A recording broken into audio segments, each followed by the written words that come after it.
if you're in an area where you're drilling with a compressor, just sort of assume that we all understand air because we're around it every day. It's in this room. It's in everything we do. We can't live that very long without it. So the difficulty about air is air is different than another fluid that we use. And we talk about this, as we talk to people, is that air is compressible. Everybody might say, well, obviously. Well, the problem with air is it changes its volume as you compress it.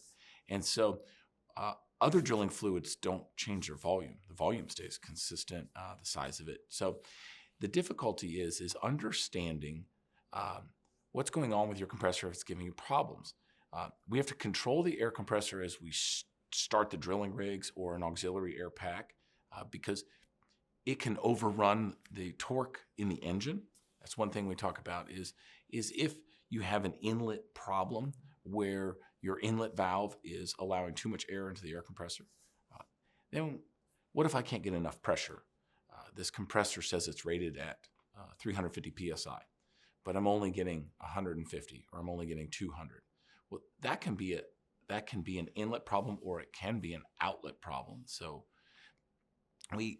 one of the things too is we have to lubricate these compressors as we utilize them. So we have to then separate that oil, which is very expensive, out of the air. And so if you don't shut it down properly, you tend to oversaturate some of these elements that separate the oil. And a lot of people don't understand that once those separation or coalescence filters get saturated, then it acts as a wick and you carry that oil over, okay? There's really two classical designs of air compressors on drill rigs, believe it or not, all these different drill rigs. So you have a control system that is more like a Sullair or a Sullivan type or Comp Air, and then you have an Ingersoll Rand or a GHH Rand control system. And they're two very different control systems. And we utilize air to control air. And on some of the newer equipment, there are some